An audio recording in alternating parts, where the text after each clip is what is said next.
وقضى ربك ألا تعبدوا إلا إياه وبالوالدين إحسانا.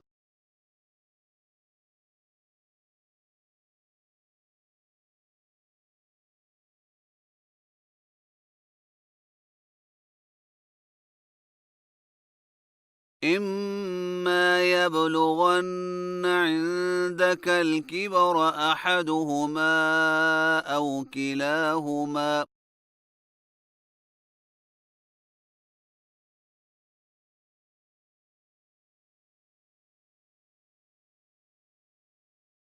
فلا تقل لهما أف ولا تنهرهما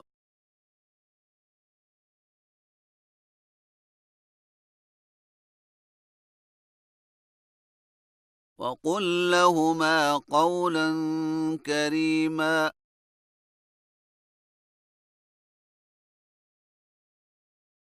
واخفض لهما جناح الذل من الرحمة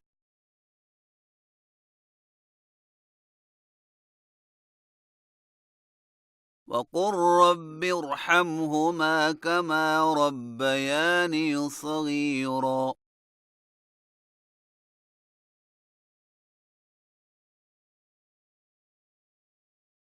ربكم أعلم بما في نفوسكم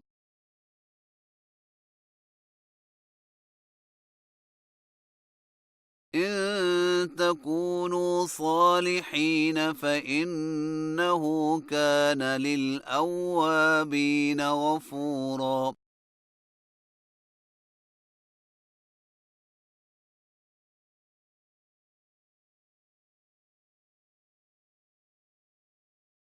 وآت ذا القربى حقه والمسكين وابن السبيل ولا تبذر تبذيرا.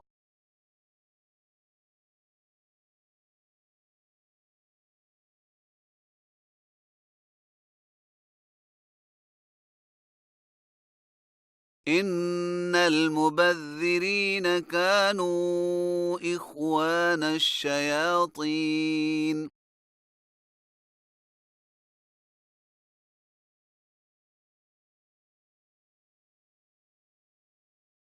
وكان الشيطان لربه كفورا.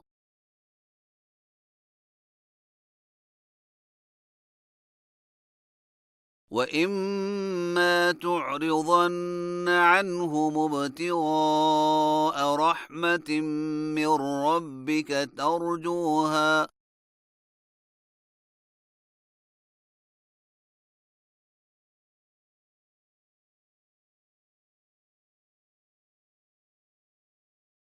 فقل لهم قولا ميسورا.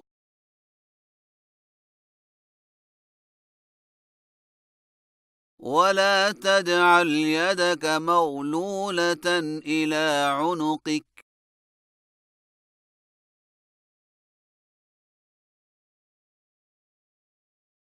ولا تبسطها كل البسط فتقعد ملوما محسورا.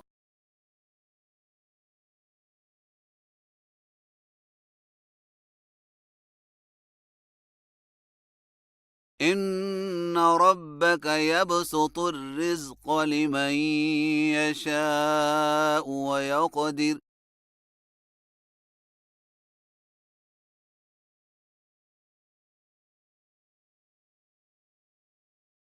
إنه كان بعباده خبيرا بصيرا.